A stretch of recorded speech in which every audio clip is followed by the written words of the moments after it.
Bonjour et bonsoir, bienvenue aux entrevues Le Portail Zen. Mon nom est Suzy Matt. Aujourd'hui, j'ai le plaisir d'accueillir Liv Brunet, qui est réalisateur, coach de vie, créateur du podcast Le Réveil en douce et auteur du livre Transforme ta vie avec les trois principes, change ton histoire, retrouve ta liberté aux éditions Le Lotus et l'éléphant. Bienvenue Liv, merci d'être là avec moi aujourd'hui, avec nous. Ben, merci Suzy, merci beaucoup de m'accueillir.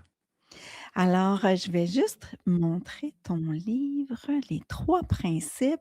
Alors, magnifique, j'adore les couleurs. J'ai mis un fond bleu pour, mettre le livre de l'avant aux Mmh. éditions Le Lotus et l'éléphant. C'est toujours, j'adore apprendre plus sur le cheminement des gens, sur leur histoire, leur vécu personnel, qu'est-ce qui les a amenés dans une quête, de compréhension de la conscience, de l'ego, de qui on est véritablement. Je parle beaucoup de ça dernièrement. Alors je pense qu'on va avoir bien du plaisir dans notre entrevue, Liv. Merci d'être là. Alors j'ai parlé un petit peu là de ce que tu fais comme, Mmh. réalisateur et tout ça, mais, hem, comment en es-tu venu à t'intéresser aux 3 principes. Alors, c'est quoi les 3 principes au juste? Bon, les 3 principes, c'est une description de la nature de l'expérience qu'on fait. Alors bon, les 3 principes, on veut savoir c'est quoi, c'est quoi les 3 trucs? Alors les Ouais, 3 c'est le trucs rationnel veut ça, ouais. les 3 trucs, c'est, ça va pas dire grand-chose aux gens comme ça, quand je vais les exprimer, c'est, l'esprit, la conscience et les pensées. Mais, une fois qu'on a dit ça, on n'a pas dit grand-chose. Ce qu'il faut comprendre la phrase qui résume la compréhension des 3 principes, ce serait: «Tout est pensée». La seule expérience que nous faisons, c'est l'expérience de nos pensées et à l'exception de tout le reste, c'est-à-dire que c'est à 100. L'expérience humaine est une expérience mentale, ça nous ramène à la phrase de Teilhard de Chardin, ce jésuite français qui disait, «Nous ne sommes pas des êtres humains qui faisons une expérience spirituelle, nous Mmh. sommes des êtres spirituels qui faisons une expérience humaine». Et donc les 3 principes viennent, heu, expliquer, simplifier et décrire notre expérience, la nature de la réalité. C'est comme un mode d'emploi extrêmement simple de l'expérience qu'on fait en tant qu'être humain. Mmh. Et puis, dans l'équation, tu mets pas les émotions. Est-ce que c'est il y a une raison? Alors déjà, très bonne question Suzy, Mmh car, mh. je raconte dans la première partie du livre qui fait à peu près un quart, un cinquième du livre, je raconte l'histoire des 3 principes, c'est-à-dire d'où ils viennent. Ouais. Comment est-ce que, un homme qui s'appelle Sydney Banks, a eu une sorte de révélation dans les années 70, c'était en 1973 et qu'est-ce qu'il en est découlé de cette révélation? Et les 3 principes lui sont pas venus comme ça. Il n'est pas sorti de cette révélation en disant: «Il y a 3 principes».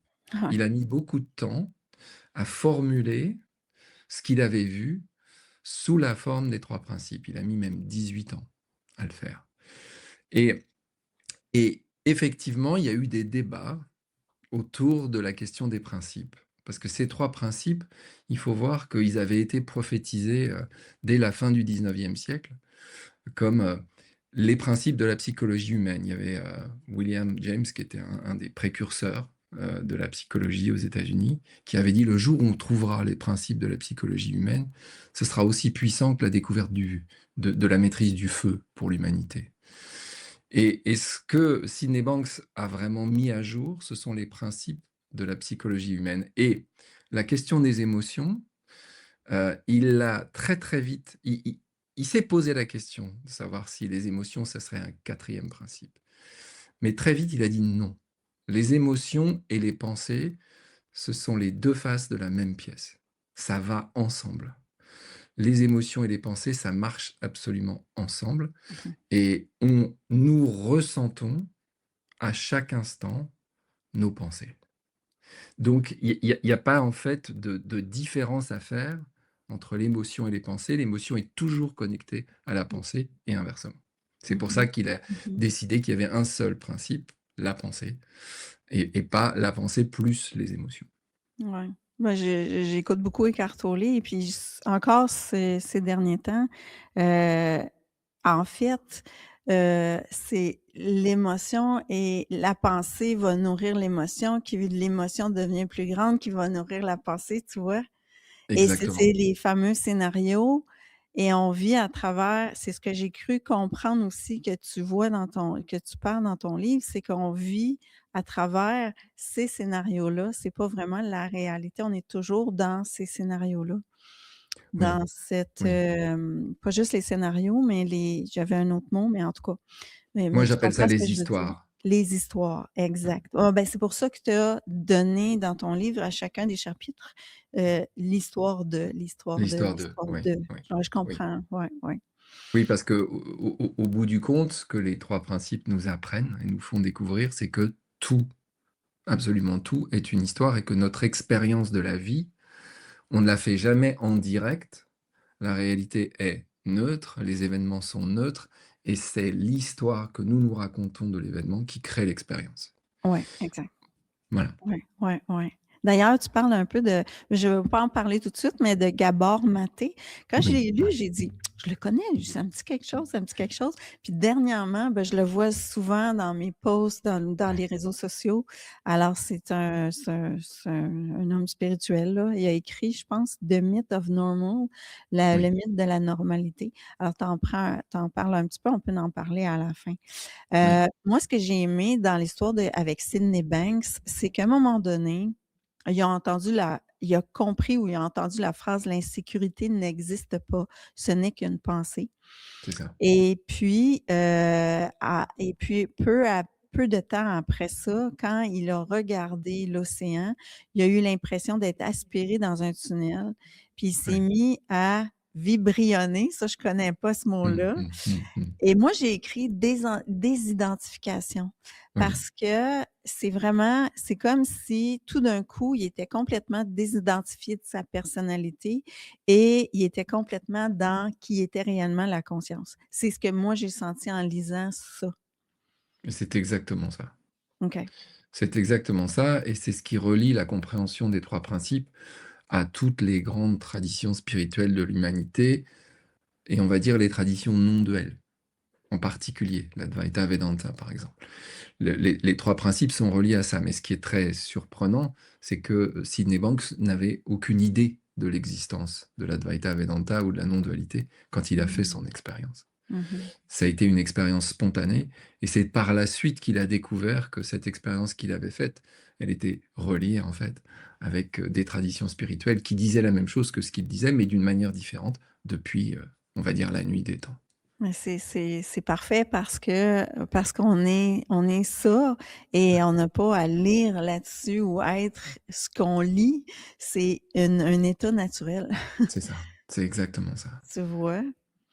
Et puis, c'est ça. Alors, ce que tu demandes au lecteur, c'est, de demeurer l'esprit ouvert. Oui, Pourquoi? parce que et c'est la première citation qui est dans le livre, c'est une citation provocatrice. Mmh mh. Elle est attribuée à Walt Whitman, c'est: «La vérité est simple, si elle était compliquée, tout le monde la comprendrait». Mmh. C'est comme un koan, en zen, en l'occurrence, parce qu'on a du mal à comprendre. Le mental, il est perturbé quand il entend cette phrase: «La vérité est simple, si elle était compliquée, tout le monde la comprendrait». Puis là, on essaie de comprendre. Le mental essaie de comprendre, Le le rien. mental Le rien.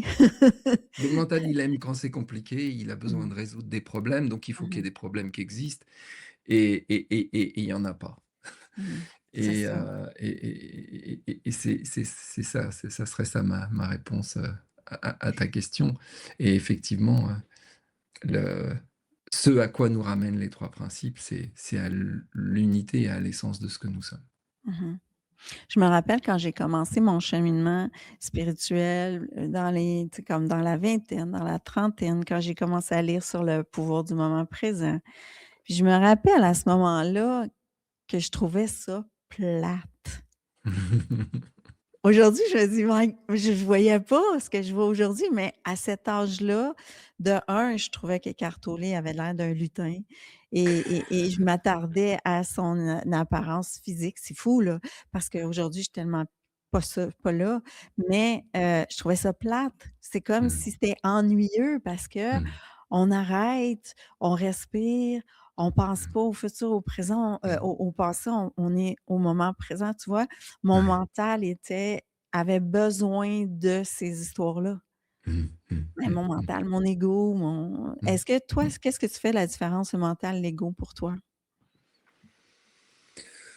C'est des il y a beaucoup de définitions. Moi, pour moi, si tu vas à la page, je crois que c'est la page 204 de mon livre, il y a un schéma qui représente une croix Oui. et cette croix, c'est l'illustration d'une, fulgurance, je dirais, de Sydney Banks sur les 2 états d'être, voilà. Il y a un état, la verticalité, qui est notre état, on va dire, divin, le divin que nous sommes. Et Ouais. puis il y a l'horizontalité qui se croise, c'est pour ça que c'est une croix, avec le divin et qui est, on va dire, l'humain. Dans la dimension horizontale, on est dans la dimension de l'ego, on est dans la dimension du mental. On est cette illusion dont Dieu, qui est l'expression, qui est dont nous sommes l'expression, a besoin de ce véhicule-là, cette chose-là. Liv, il est dans cette dimension-là. Comme Suzy, elle est dans cette dimension-là. Mais elle est comme Liv, traversée par l'essence de ce qu'elle est. Où on Et la n'est plus ni vérité de notre livre ni expérience, fusil. c'est c'est d'être toujours, pour que nous puissions avoir une expérience, il faut que les 2 soient vécus en même temps. Et ce que nous, on oublie, parce qu'on ne nous l'a pas appris, parce on nous a appelé, tu me parlais de mon histoire, je vais peut-être la raconter à un moment, mais on Oui. m'a pas du tout appris ça. On m'a pas dit que, j'étais ça, que j'étais ces 2 choses à la fois. Et donc, on a construit toutes sortes d'histoires et toutes ces histoires, elles sont, on pourrait le dire comme ça, elles sont l'ego. Elles sont cette illusion d'identification. Je suis moi et heu et tout ce qui va avoir trait à ce qui est mental, c'est-à-dire toute la dimension mentale de l'expérience, on peut la ramener à l'ego et le l'infini qui nous traverse, cette verticalité qui, elle, ne s'arrête pas ni d'un côté ni de l'autre, alors que dans l'horizontalité, on dirait qu'il y a des limites, il y a la naissance et la mort, par exemple, cette illusion-là. Dans cette dimension verticale, si on se souvient de qui nous sommes à chaque instant, quand on est dans cette dimension-là, c'est comme si on ramenait le petit cercle de l'ego qui se balade sur la dimension horizontale au point d'intersection des 2. Et là, on va retrouver l'essence de qui nous sommes et là, l'ego va disparaître et c'est l'expérience disparaître. Il va pas disparaître, mais il va plus nous embêter, on va dire, pour Ouais, simplifier les exact, choses. Il va plus exact. nous embêter parce qu'on se souvient de qui nous sommes. Il va plus nous tirer d'énergie ni nous mettre des bâtons dans les roues. Voilà, Hem, c'est alors, ça. je vais revenir à ton parcours livre. C'est vrai, Ouais. j'aimerais ça que tu me dises qu'est-ce qui t'a amené là dans ton cheminement? Alors évidemment, c'est une très longue histoire et je vais essayer de te la faire, aussi courte que possible. Donc moi, je suis français, né, en Normandie, à Armand, où je suis là tout de suite, il y a bientôt 66 ans. Donc je suis né en 1960, dans une famille, ordinaire, on va dire, dans une culture très catholique pratiquante. Ouais, Donc avec, toute la culture et toutes les traditions ouais. qui s'ensuivent. J'ai souvent j'ajoute souvent un adjectif qui peut sonner comme un jugement, mais qui pour moi est plutôt descriptif. C'est du catholicisme superstitieux OK. et donc j'avais une image de Dieu qui m'a été donnée par, les gens, qui m'ont élevé, mes parents, l'école, parce que j'étais dans une institution privée, à un moment même pensionnaire, On m'a donné une image, alors Dieu, il est là-bas et il est là-haut, en fait. Il me regarde du dessus et il me juge à longueur de temps et il faut que je me tienne à carreau, parce que tel que je suis, c'est pas super, ça va pas. C'est pas assez.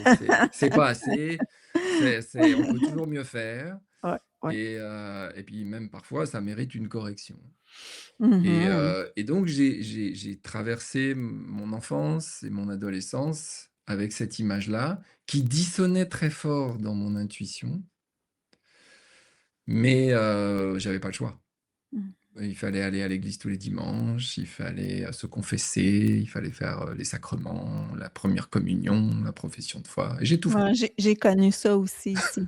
Ouais, exactement pareil. Mmh. Donc j'avais une image de Dieu que je me suis, empressé de rejeter. Alors d'abord, j'étais très en colère Mmh. quand j'ai eu, 18-20 ans. J'ai commencé, à pouvoir me libérer de ce carcan. J'ai cessé d'aller à l'église, parce que ça me parlait pas, parce que je voyais pas où est-ce Mmh. que ça m'emmenait, je voyais pas la lumière. Et donc, j'ai commencé à être révolté. J'en voulais à Dieu, je lui ai fait un procès, si on peut dire. Et puis à un moment, j'ai un peu tout lâché, mais j'ai lâché progressivement. J'avais quand même la sensation qu'il y avait quelque chose là-dedans. Tu sais, en français, on dit, pas jeter le bébé avec l'eau du bain Ouais. et j'ai eu pendant longtemps cette sensation qu'il fallait pas jeter le bébé avec l'eau du bain. Je me suis intéressé à cette culture, j'ai essayé d'approfondir, puis j'étais très passionné par la sociologie, la philosophie, la psychologie, même si, mon papa et ma maman m'avaient mis dans une école de commerce, qui était pas exactement ce que je voulais faire. Moi, je voulais faire du cinéma. Donc, je voulais faire des films et je voulais faire des films qui interrogent le sens de la vie, parce que c'était ma question. Et comme j'ai fait une école de commerce, j'ai été moins vite que certains autres qui avaient fait des écoles de cinéma, mais bon, ça a été mon chemin. Je suis quand même allé dans le cinéma dès que j'ai eu mon diplôme et que j'ai pu le donner à mon papa, Mmh puisqu'il mh. y tenait tellement. Mmh. Et donc, j'ai mis du temps en plus à l'avoir parce que Dieu sait que ça me plaisait pas et que Ouais, c'était c'est pas ça. ça que je voulais faire. Mais bon, c'est comme ça qu'on apprenait un vrai travail Mmh mh. et cinéma, c'est pas vraiment un vrai travail, en tout cas à l'époque. Puis moi, j'avais pas du tout d'artiste dans la famille, sauf j'ai eu la chance d'avoir une de mes tantes qui avait épousé un caméraman et ils avaient monté une société de services dans le cinéma et du coup, je suis allé les rejoindre très naturellement et j'ai travaillé avec eux pendant, une quinzaine d'années quand même, où j'ai appris le cinéma sur le tas et où j'ai commencé à faire des courts-métrages et des films en questionnant le sens de la vie. Et ma question, et j'en parle dans le livre, c'était: «Pourquoi je suis moi? Pourquoi je suis moi?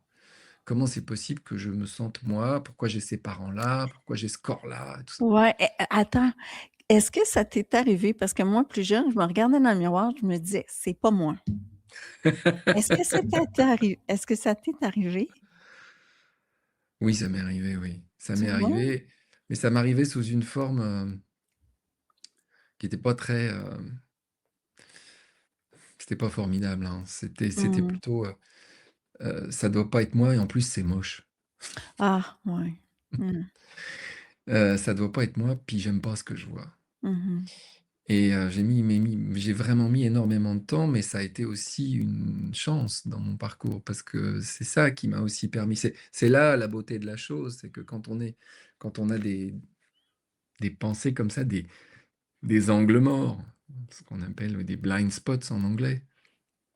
Bah, c'est vraiment l'endroit où la plus grande révélation peut avoir lieu, en fait et c'est arrivé très tard dans ma vie puisque je vais te la faire courte aussi, je suis devenu cinéaste, j'ai fait des films.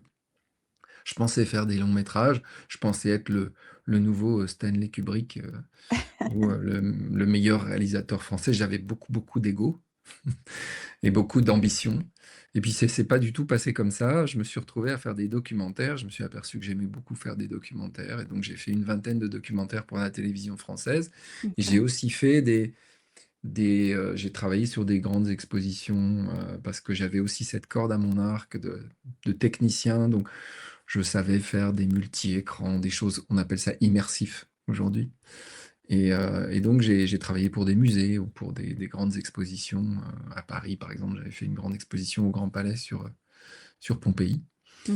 et Wow. donc, j'ai continué mon chemin comme ça et puis j'ai fait une rencontre, bon, déjà à l'école de commerce, je me suis marié et puis j'ai eu 3 enfants avec ma première épouse. On est restés ensemble 25 ans, c'était très bien, c'était merveilleux. Puis à un moment, on s'est séparés, presque naturellement, il n'y a pas eu de drame et j'ai rencontré quelqu'un, une Québécoise, figure-toi, Mais oui. qui m'a emmené, sur un tout autre chemin et qui m'a Mmh. fait découvrir parce qu'elle, elle avait pas du tout les mêmes, fondations culturelles que moi. Elle venait donc du Nouveau Monde et Ah elle ça, avait c'est pas du intéressant!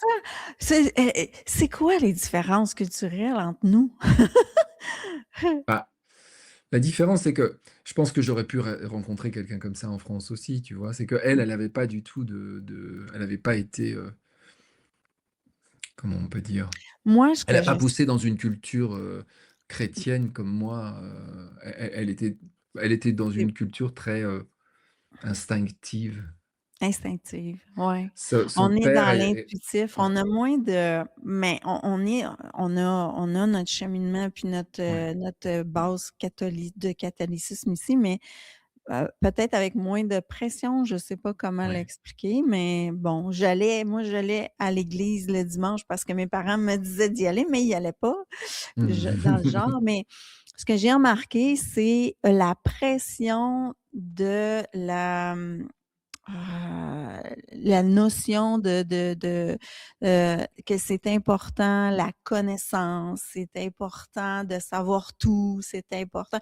Je sens pas cette pression-là, chez les Québécois autant que chez les Français. Mmh C'est-tu mh, moi? mmh. Mmh. C'est C'est ça, vrai, hein? c'est vrai.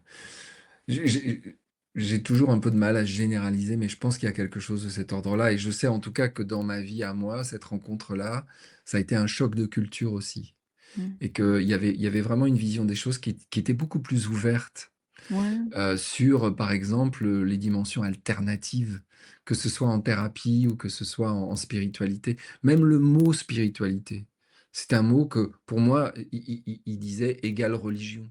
J'avais c'est pas ça. du tout, fait la différence entre ce qui est du domaine de l'esprit et ce qui est du domaine de, Dieu, tu vois? La religion, et et donc, cette rencontre a été déterminante pour moi.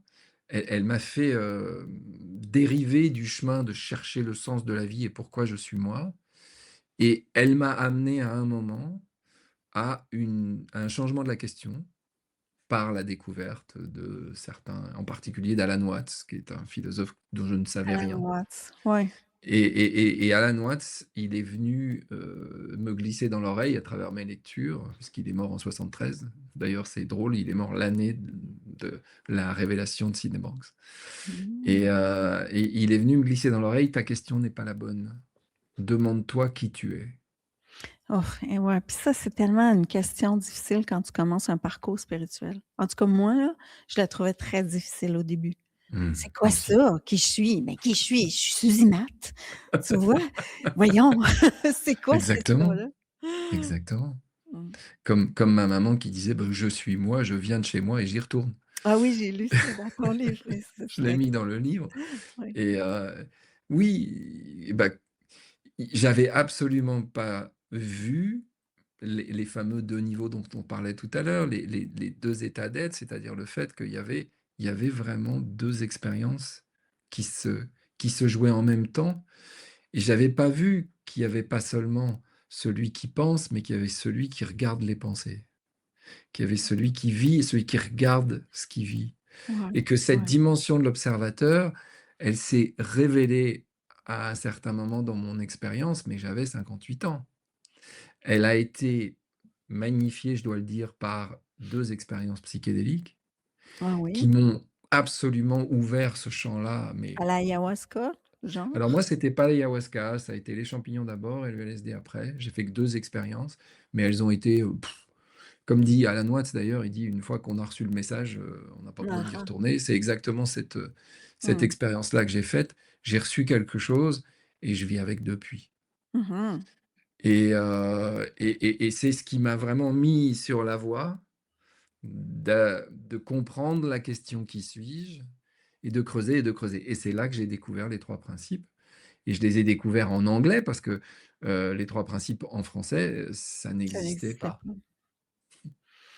Quand Il y j'ai avait rien. fait, à un moment donné, j'ai fait, beaucoup de je suivais les enseignements de Mooji, il s'appelait Oui, Mooji oui, oui, et je connais Muji. c'était la question qui revenait Bien toujours: sûr. «Qui es-tu et demeure l'observateur». Ça aussi, j'avais de la difficulté Oui, parce que oui. j'avais toujours l'impression que l'observateur, c'était Suzy. Mmh, mmh, mmh, mmh. J'arrivais pas à j'avais l'impression qu'il fallait que j'aille en arrière de quelque chose que j'arrivais pas à dépasser. Tu décris Mais exactement mon cheminement, expérience, Suzy. tu vois? J'avais la C même et je l'avais parce que j'ai commencé par faire de la méditation avec une application d'un Américain qui s'appelle Sam Harris et il disait, «Et maintenant, retourner la conscience sur elle-même» et je ne comprenais rien. c'est ça, Je c'est savais ça. pas ce qu'il voulait dire et j'étais là: «Mais comment je fais ça moi?» Ouais, ouais, et c'est venu petit à petit. C'est venu petit à petit et c'est venu aussi à travers des épreuves puisqu'il y a eu une rupture avec cette femme avec qui j'ai vécu pendant presque 17 ans et cette rupture a été vraiment très difficile pour moi et elle m'a amené à dépasser encore le stade où j'en étais et à découvrir quelque chose d'encore plus puissant, c'est l'amour de moi inconditionnel. est-ce que tu penses que c'est par ton cheminement que, au niveau du couple, énergétiquement, on ne continue pas le même chemin parce qu'on n'est pas à la même place? Mmh. Intéressant comme question. C'est une question essentielle. Il y a beaucoup de gens qui me la posent dans ma Mmh. pratique d'accompagnant, de coach. Beaucoup de gens se posent cette question. Je vois, j'assiste à des couples où l'un des membres du couple voit quelque chose et se met à, disons, dériver de l'histoire commune. Parce que un couple, comme le reste, c'est toujours une histoire. Ouais, Et le couple y tient tant que l'histoire qu'on se raconte des 2 côtés, c'est à peu près la même ouais, et quand l'histoire commence à dériver d'un côté, il y a 2 possibilités. Soit, i l'autre commence à suivre, et est curieux, se dit: «Mais où est-ce que tu t'en vas?» soit il suit pas du tout et ça peut effectivement, amener à des séparations. mmh, Mais ce que je vois aussi, c'est je te parlais de l'amour de soi. mmh. Ce que m'a apporté la compréhension, pas seulement la compréhension des 3 principes, tout mon chemin. Ce que ça m'a apporté, c'est la capacité à pouvoir me dire cette phrase: «Je suis le véritable amour de ma vie» et quand je dis ça, je le sens et quand je sens à quel point cet amour-là que j'ai pour moi, il devient facile d'aimer les autres, y Ouais, compris s'ils pensent pas comme moi. exact. Et quand on s'est, séparés avec, mon ex-épouse, j'ai senti que l'amour n'était pas en danger. C'est simplement dans la forme, quelque chose qui ne trouvait plus les mêmes envies, les mêmes préférences, mais dans le fond, l'amour était là et il est toujours là Mmh mh. et Mmh. et et ce qui fait que ça change complètement de ce que j'ai l'habitude de voir quand les couples se déchirent. Ouais. S'il y en a un qui reste dans l'amour, peut-être même ça suffit et l'autre peut-être il y viendra. On peut pas savoir. On a En fait, chacun nos chemins de vie. ouais, le ça aussi, c'est un des enseignements que j'ai gardé d'Eckhart Tolle, c'est si un fait le cheminement, c'est déjà beaucoup. C'est Ouais, déjà beaucoup pour le couple et en effet, à travers des années de vie de couple, quand tu commences à comprendre que tu es, activé par une émotion, que l'autre, tu penses que ça vient de l'autre, mais c'est puis là, tu travailles sur cette prise de conscience-là, ce co tu en veux plus à l'autre. Alors, exactement, ça amène une paix dans le couple qui peut exactement, encore continuer quand même exactement. s'ils sont pas dans les mêmes valeurs, les mêmes principes. Ça, c'est je pense que c'est un cheminement de l'âme, puis c'est de passer à travers beaucoup de compréhension avant de dire: «Ah, lui, il est pas en cheminement, puis je vais passer à un autre», parce que c'est pas ça, Non. C'est pas ça du tout. tu vois? C'est pas ça du tout. Je suis absolument d'accord avec toi Mmh. et c'est ce que je vois aussi. Il y a une vraie beauté là-dedans, et je n'ai pas de contre-exemple. Mmh. Mmh. Mmh. Mmh. Et c'est une des choses aussi sur lesquelles je travaille beaucoup avec les gens qui veulent que je les accompagne, c'est de voir que c'est pas l'autre qui t'active, c'est ce que tu penses de l'autre qui t'active. Et Ouais. c'est très dur ça, Ah parce oui. que la sensation, l'émotion, on parlait des émotions tout à l'heure, l'émotion, elle vient tellement nous saisir, l'autre te dit quelque chose, ah! Paf! Ouais. Paf! Et tu vois pas la pensée, tu l'as pas eu le temps de la voir. Elle est Exact. déjà tellement conditionnée que tu la vois pas. C'est ça, c'est rapide. C'est rapide, c'est incroyablement rapide. Et donc on Et pense que c'est l'autre qui a fait ça. ouais, Mais moi, quand on j'ai vu commence des à voir que c'est pas scénarios ça, récurrents, tu bah vois? oui, bien Comme sûr. qu'est-ce que tu dis? Je m'excuse, je t'ai coupé. Non, non, non, c'est quand tu te rends compte, quand tu commences à voir que c'est toi qui as une pensée, que cette parole qui t'a activé, ah, c'est bizarre, elle a pas activé le voisin. Ah ça alors, Ouais. on peut être en situation, tu vois, sociale, Mmh. il y a ma partenaire qui va me dire quelque chose, moi je vais faire: «Oh!» et le voisin il: «Bah, qu'est-ce qu'il y a?»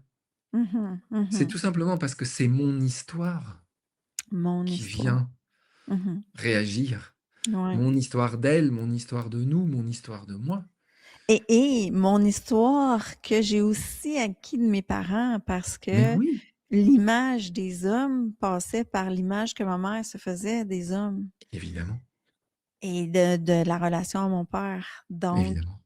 tu vois, il y a eu quelques fois qu'on m'a montré en rêve que mon conjoint était mon père. Mmh. Oh là là! Et ça arrive Aïe, aïe. souvent ça. D'ailleurs, j'ai rêvé à hier. Oui, oui, j'ai rêvé à lui hier et il fumait, alors que mon Mmh. conjoint n'a jamais fumé, mais mon père fumait. Mmh. J'ai dit: «Ah Mmh. bon, encore». Mmh. Mmh. Mais oui, c'est mes réactions par rapport à lui sont des réactions qui sont, de l'enfance reliées Eh à oui, ce que mon père me faisait vivre. Tu vois? Fait conditionné. que j'en veux pas à mon conjoint vraiment. C'est ces conditionnements-là, c'est des scénarios constants, puis quand je et là, tu vas me dire, comment on fait pour ne pas tomber dans le scénario aussi rapidement? Mmh. La métaphore qui marche le mieux pour moi, c'est la métaphore de la salle de musculation. Mmh. Tu peux te représenter le fait que, pendant des années et des années et des années, c'est comme si tu étais allé dans une salle de sport pour muscler le fait que, par exemple, la réalité tu es victime de la réalité. Tu es Ouais, victime de ce qui se passe. ouais, Tu l'as musclé ça. Tu as musclé le fait que, ah bah, quand on me dit quelque chose, c'est la personne qui me le dit, elle me blesse et c'est elle qui me blesse. ouais. Et ça a été musclé, musclé. Pourquoi? Parce que c'est la doxa en général, tout le monde pense ça et on nous apprend à nous adoucir, à faire attention aux autres et en même temps, il faut se défendre, il faut se faire respecter et cetera. On nous apprend plein de trucs. On va à la salle de sport depuis le premier jour de la naissance jusqu'au moment où on découvre qu'on est devenu, simplement un conditionnement. Et que toutes nos réactions, ce sont des réactions et pas des réponses. Mmh. Mmh. On réagit automatiquement, instinctivement, parce qu'on a été conditionné à réagir. Et à un moment, il y a quelque chose qui se passe quand on voit: «Ah, mais en fait, c'est pas ça qui se passe. Ce qui se passe, c'est mes pensées et c'est ce que mes pensées me font ressentir. C'est pas lui parce qu'il m'a dit ça, c'est parce que c'est ce que je pense de ce que lui m'a dit». Et à partir de là, si on commence à aller à la salle de sport pour faire le contraire de ce qu'on a fait pendant tout ce temps, on va muscler la réponse au lieu de muscler la réaction sans le savoir inconsciemment.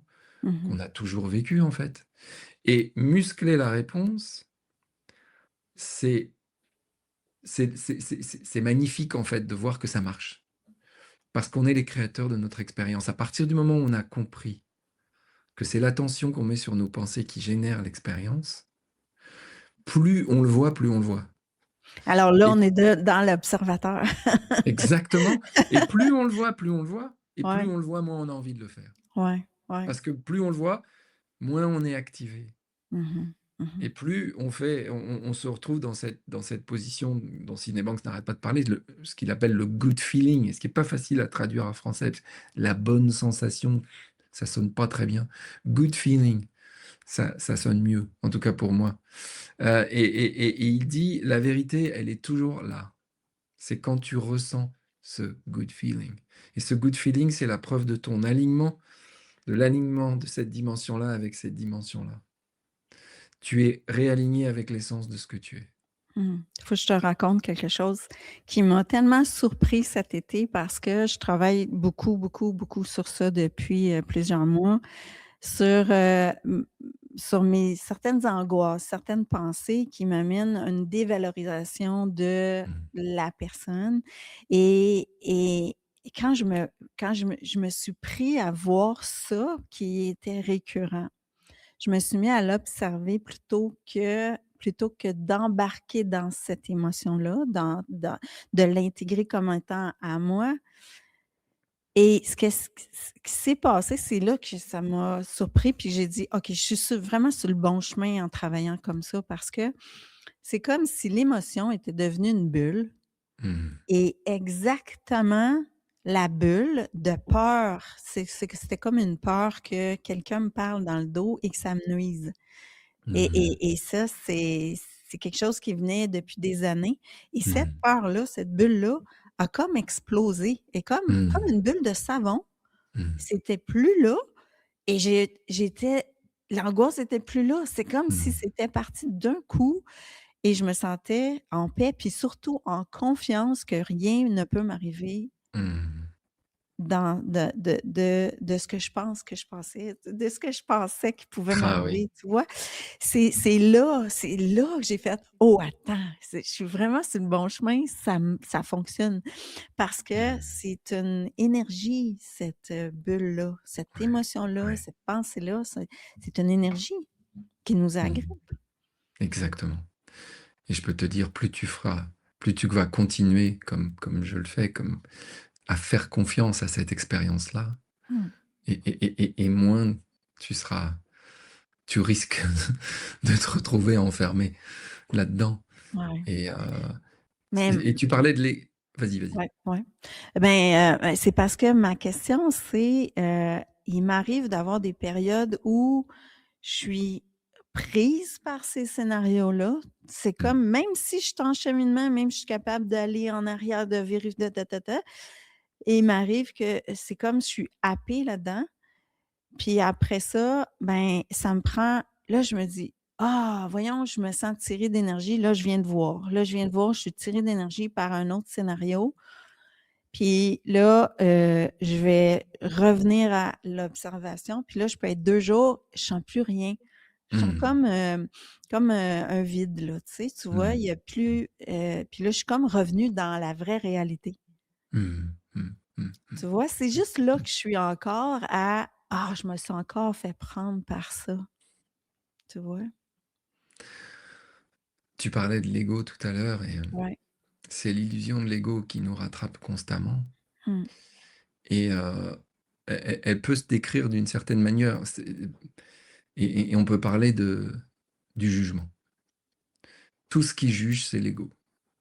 La chose qui juge, c'est l'ego, et dans, et le jugement, il vient de la peur, et je sais pas si tu connais ce livre de Don Miguel Ruiz qui s'appelle La maîtrise de l'amour? Je connais Là, Don Miguel Ruiz, mais non, le c'est livre, lui qui a fait les 4 accords ouais, Toltec, ouais, ouais. et il a écrit un livre qui s'appelle La maîtrise de l'amour, où il pose que c'est quoi le contraire de l'amour? C'est la peur. C'est pas la Mmh. haine, c'est la peur, et la peur nous entraîne au jugement, et l'ego, c'est ça, et quand je m'attrape en train de juger. Ça doit être une peur, OK, je comprends. Oui. Je Mmh. Maintenant, j'ai musclé ça.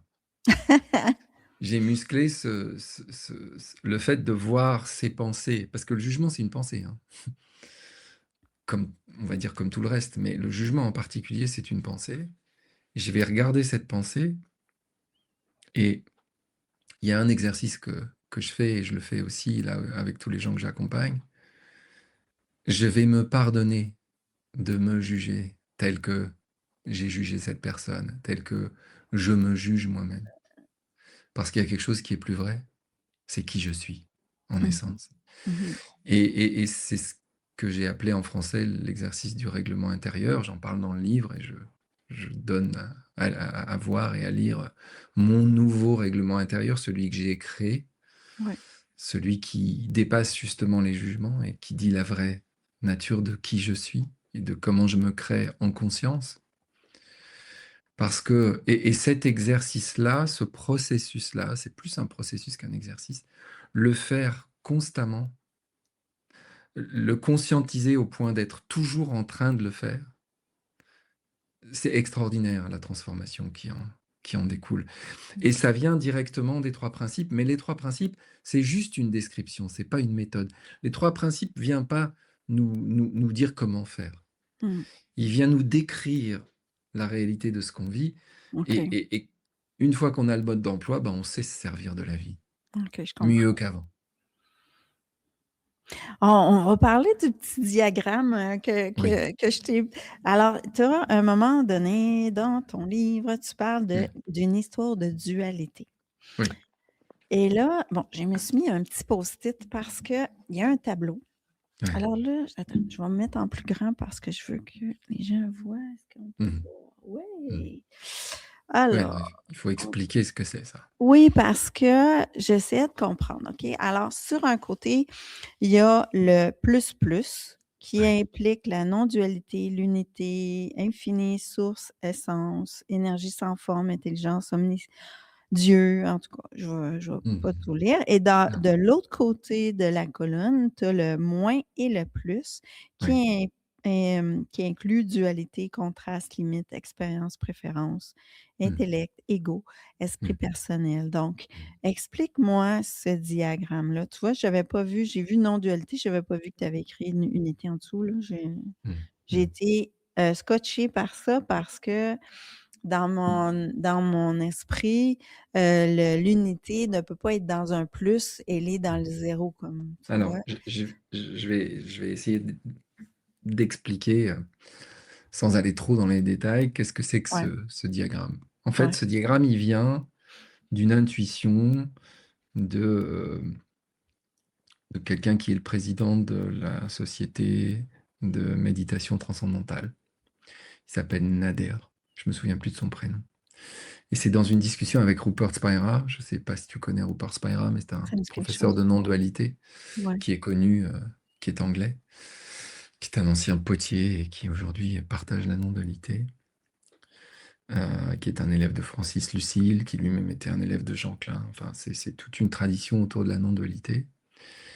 Et ce monsieur Nader dit, pour moi, la manière dont je me représente ce que nous sommes, c'est comme ces écouteurs que tu mets dans tes oreilles et qui sont aujourd'hui équipés de ce qu'on appelle en anglais ANC, ce qui veut dire, non, c'est en français ou c'est en anglais, je ne sais plus, c'est Active Noise Cancellation. Ça veut dire annulation active du bruit.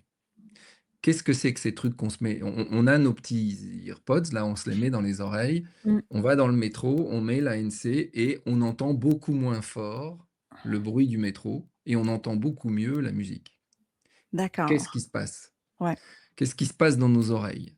Il y a une petite puce électronique qui est dans nos earpods, qui analyse le son à travers les micros de nos earpods, qui analyse le son qui vient, le son du métro, et qui envoie dans nos oreilles un son qui est exactement de la même puissance, mais hors phase, c'est-à-dire avec la phase inversée, et du coup, ça annule.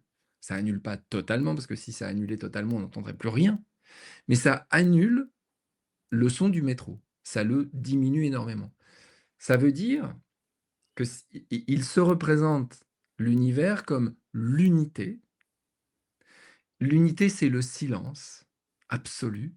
Il y a rien. Mais Mmh. ce silence absolu, il contient tout.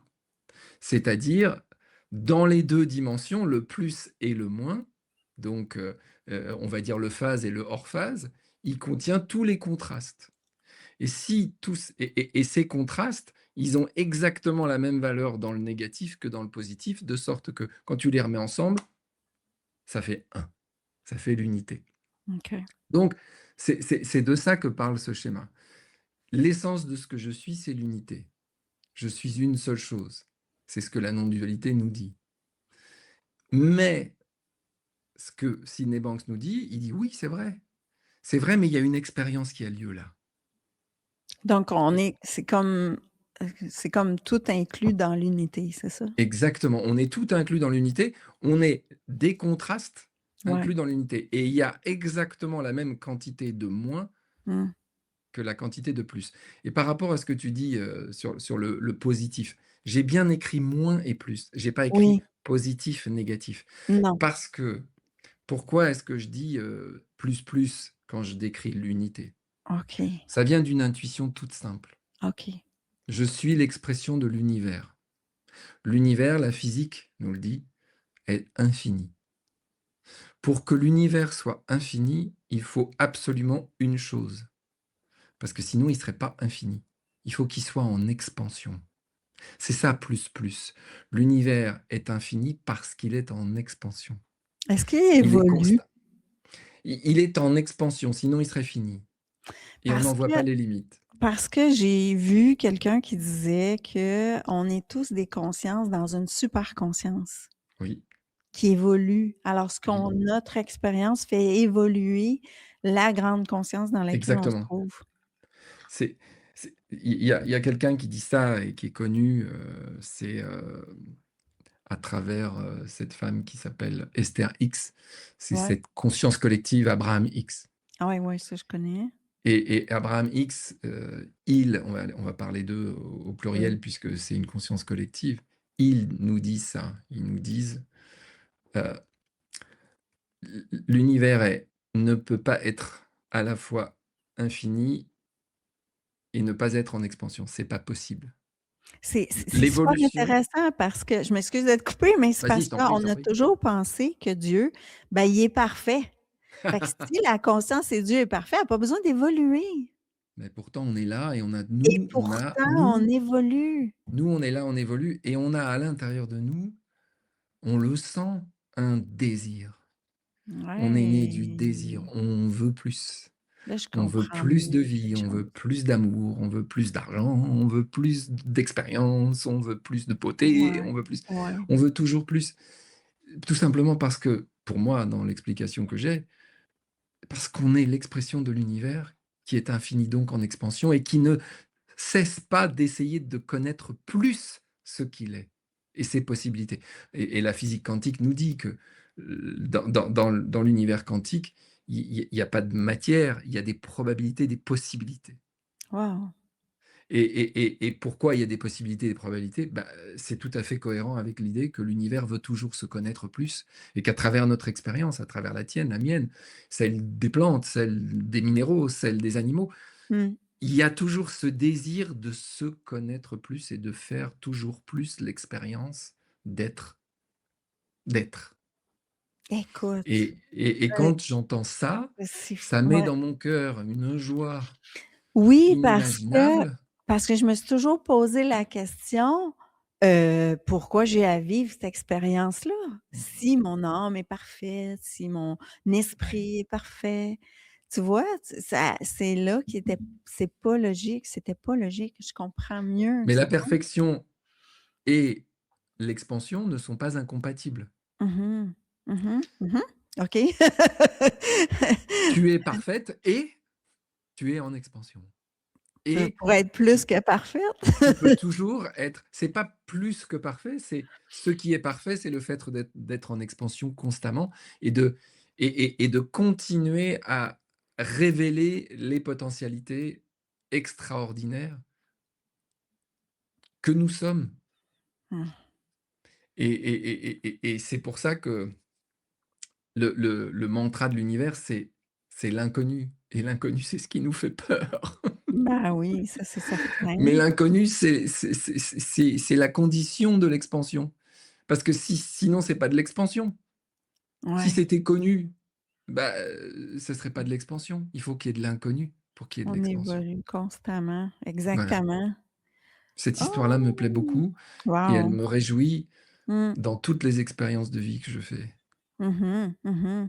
Qu'elles Ça soient me Ouais. dures ou excitantes ou quand je dis dur, c'est parfois on vit des événements intenses. La Ouais, douleur physique, la perte de quelqu'un, c'est intense, ouais, ouais. mais c'est toujours une Ça occasion a sa d'expansion. raison d'être, tu Oui, vois? exactement. Ça a sa raison d'être. Oui, oui, Écoute, Liv, je voulais juste te demander, je vais terminer avec ça. Toi, tu aides les gens en mmh, coach avec tes oui, principes, avec ton podcast. oui. Alors, qu'est-ce que tu les aides à faire avec ça? Qu'est-ce que ça, qu'est-ce que ça peut leur J'essaye. apporter? Je Qu'est-ce leur que tiens la main Mmh. pour dans leur chemin de dévoilement intérieur de leur être. J'essaye de les accompagner dans la découverte toujours plus profonde de qui ils sont en vérité. Et heu et je ne travaille que sur l'être. Je leur dis pas quoi faire. Pourquoi? Parce que c'est la métaphore du gland et du chêne. Dans le gland, qui est la graine du chêne, le chêne de 400 ans ou de 500 ans, il y est déjà. Le gland, c'est l'être. Le chêne, c'est le faire. Mmh. Et plus tu travailles sur ton être, moins tu as de questions à te poser sur ton faire. Et Dieu sait que je rencontre des gens qui se demandent: «Qu'est-ce que je dois faire?» C'est tellement ça, oui. C'est Et je leur tellement ça. dis: «On va travailler sur l'être et Mmh. tu vas voir ce qui va se passer. Mais oui. Tu vas voir que tu vas plus avoir besoin de trop te poser la question du faire. Tu vas voir que ça va venir». Et voilà, et voilà. C'est ma réalisation dernièrement aussi. Mmh. Pas autant besoin de toutes sortes de techniques, pas autant besoin de faire autant. Et quand tu vibres et quand tu comprends tout ça, les tout se met en place. Exactement. Alors pourquoi se casser la tête? C'est là la simplicité, tu vois? Tu es Ouais, l'expression d'une intelligence infinie, tu peux compter sur elle. exactement. Tu peux te reposer sur elle. Lâcher prise, c'est faire confiance à la vie. C'est ça, c'est ça. Merci beaucoup, Liv. Merci de ce moment avec moi. Je dépasse Merci encore beaucoup. et puis c'est pas grave. J'ai eu beaucoup de plaisir à échanger avec toi. Moi Merci aussi. énormément. Je Merci te pour tes souhaite, questions. vraiment une belle continuité. Je vais remontrer ton livre une autre fois comme ça. Mmh. Alors, transforme ta vie avec les 3 principes. Change ton histoire pour retrouver ta liberté. C'est vraiment la véritable liberté, c'est ça? Exactement. C'est exactement ça. C'est Ouais. c'est ce cheminement-là, ces prises de conscience-là, c'est voir qu'on est cette lumière-là. Alors Mmh. merci beaucoup, merci à tous. Passez une belle journée. Merci Liv. Merci Sylvie.